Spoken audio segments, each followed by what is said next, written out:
The binomial distribution.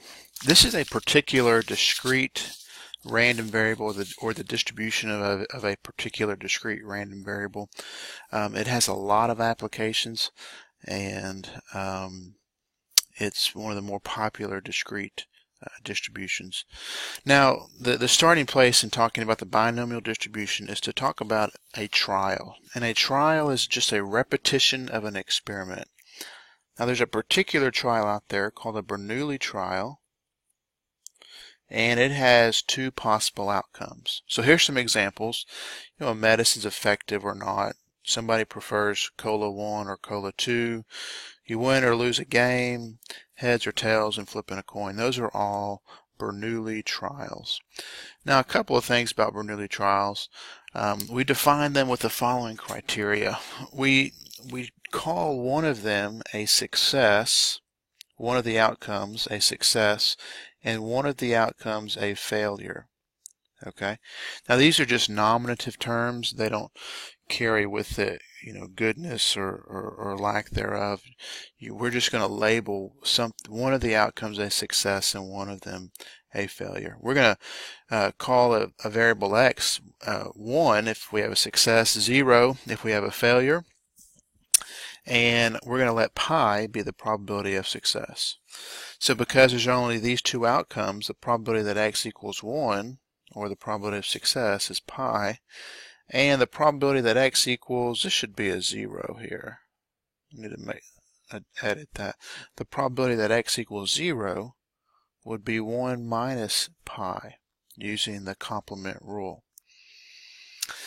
So, if x is a Bernoulli random variable with probability of success pi, the probability distribution of x is given by this expression here. Okay, and this gives you look at anything, it may appear somewhat complicated, but if you just plug in values, the possible values for x, you'll see that it's pretty straightforward. If you plug in x is 0, then this becomes 1, and this becomes 1 minus pi.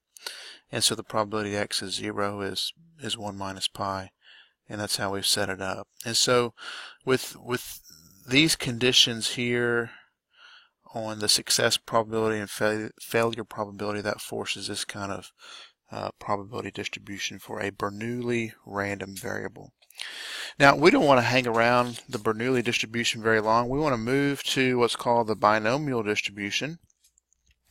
But the building block is the Bernoulli trial for it. And what we do is we're going to say, let's suppose we perform independent Bernoulli trials with a constant probability of success. Then if that's the case, we have what's called a binomial experiment. Okay? So an example of that is flipping a coin 10 times. All right, each flip is a Bernoulli trial. If it's the same coin, the probability of success is the same. If you want to call head success, the probability of a head is the same from trial to trial. The results of the flip are independent of each other, and so all of those together would give us a binomial experiment. Okay, so if we have a binomial experiment, we can talk about associated probabilities through the binomial distribution. Well, what is that? It's the probability distribution for the number of successes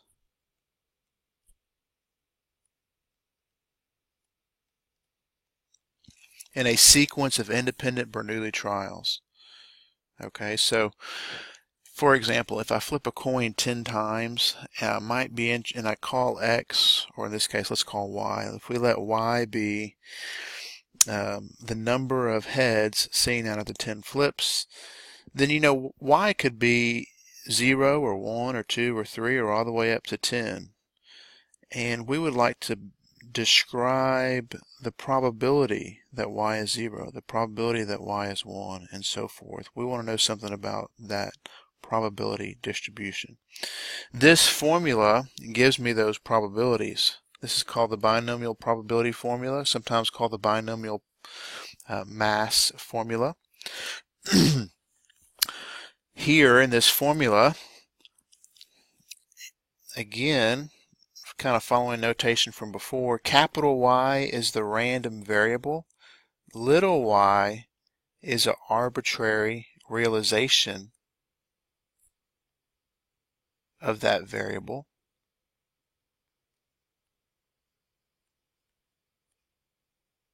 Okay. And this quantity here, n choose y, is typically called the binomial coefficient, but it's this expression n factorial over n minus y factorial times y factorial. Okay, y factorial is, if you recall from one of your math classes, it's a shorthand way to represent a particular product. So for example, 4 factorial is the product 4 times 3 times 2 times 1, or really 4 factorial is just 24. Okay, so the formula is this binomial coefficient out in front, and then pi raised to the y power times 1 minus pi raised to the n minus y power. Okay, what is n? N is the number of trials. Pi is the probability of success, and y represents the number of interested successes.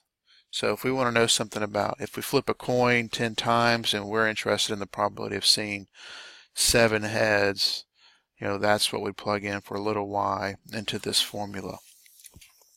Now every binomial distribution is characterized by the two parameters n and pi, number of trials and the probability of success. And so we represent this in a shorthand way by saying y is distributed binomial n comma pi. Alright. Okay, so let's look at an example that illustrates the binomial probability formula. Consider a sequence of 3 tosses of a balanced coin. Y is the number of heads. We had seen something similar to this before. What are the possible values of y? Okay, so the possible values of y, sometimes you could call this the sample space of y if you wanted to. The possible values of y are 0, 1, 2, and 3. Okay. Find the probability y equals 1 using the binomial distribution formula. Okay, so I am wanting this probability. In order to use a binomial distribution formula, I need to recognize that y, the number of heads, does follow a binomial distribution. That is, it's the number of successes. It's the number of successes out of a binomial in a binomial experiment. Is that the case here? Well, tossing a coin 3 times. So I've got 3 trials. Each of the trials is a Bernoulli trial. You have a success or failure. They're independent of each other, and the probability of success is constant from toss to toss. And so it makes sense here that we're going to note that y is binomial, and n, the number of trials, is 3. The probability of success is 1/2. This is the probability of a head, okay, on this balanced coin. So the probability y equals 1, using the formula above, it's going to be, using the binomial coefficient, 3, we say 3 choose 1. That's the language we use for the binomial coefficient. It ties back to this thing called combinatorics. But anyway, 3 choose 1, or binomial coefficient with a 3 and a 1, because this is n, this is little y, and then I'm going to have here pi, which is 1/2, raised to the little y, which is 1, then times 1 minus pi raised to the n minus little y. Alright, so I can simplify this. 3 choose 1, if we want to write that out, that's 3 factorial over 3 minus 1 factorial times 1 factorial. Then times, I have here 1/2, and then here I have 1/2 raised to the second power. Okay, so simplifying a little bit here, the numerator in that coefficient term is 3 factorial over, this turns out to be 2 factorial, and then 1 factorial is just 1. And so what I have here is 3 factorial over 2.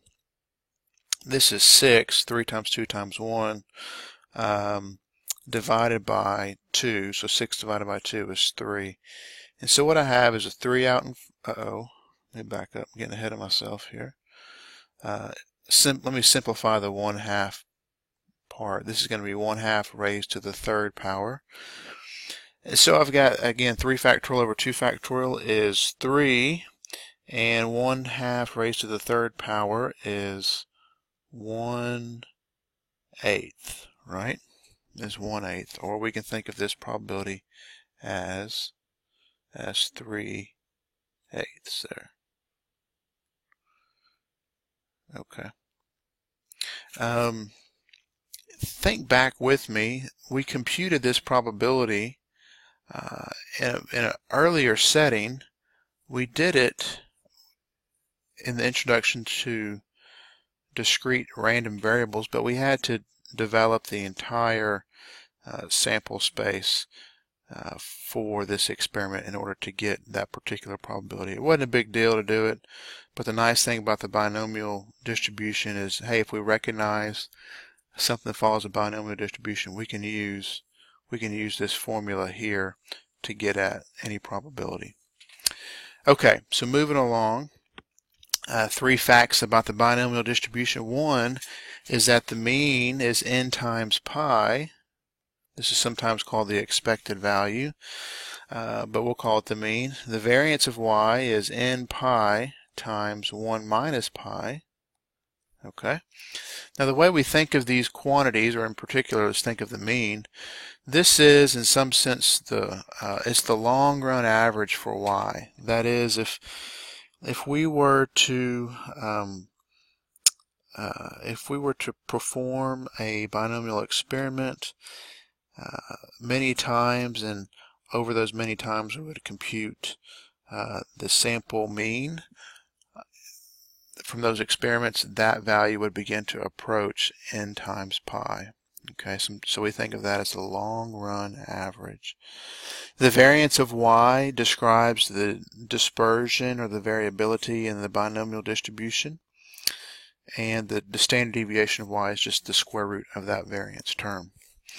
Okay, so here's an example, a little bit different than what we saw before. Suppose y is binomial and n is equal to 10 and pi is equal to 0.2.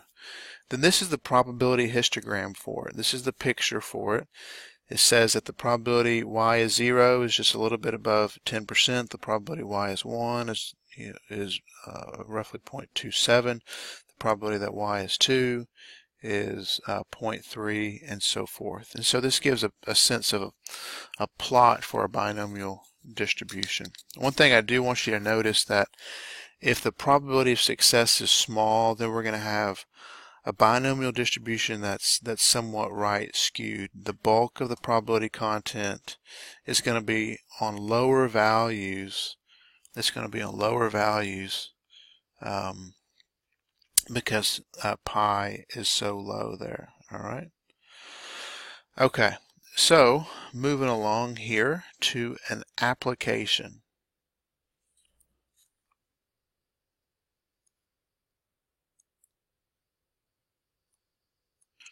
Okay, you may want to pause the video and read the problem set up here, but this is actually information that I got from a website from the World Health Organization, and it stated that the vaccine for hepatitis B is 95% effective in preventing the infection and development of chronic disease and liver cancer due to hepatitis B.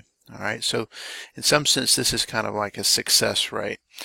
Now suppose that 20 people are evaluated. They're given this vaccine at an appropriate age and they're evaluated. And we're going to let X be the number out of that 20 for whom the vaccine fails.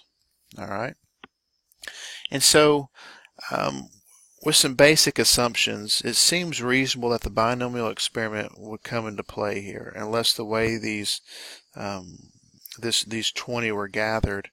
But if we were just to go out and randomly sample 20 people that had this vaccine, it seems reasonable that the results between the people would be independent, and that the probability of quote-unquote success would be constant. And also it's pretty clear that it's a Bernoulli trial here. The vaccine works or it didn't.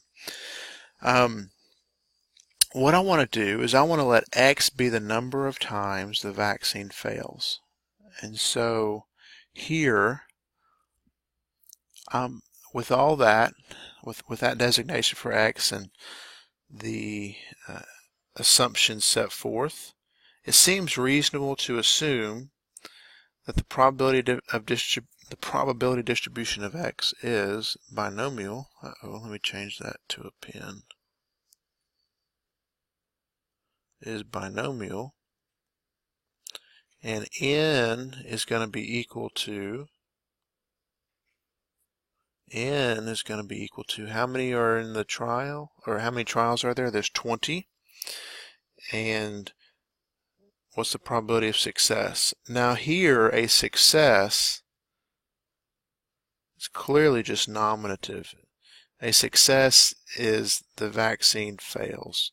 And we call it a success because that's what we're counting. Okay? So if the probability the vaccine is effective is 0.95, the probability that it fails would be 0.05. Okay? So this is the probability the vaccine fails. All right? So based here, it seems reasonable to assume, again, X is binomial with N equal to 20 and pi equal to 0.05. With that in mind, we can use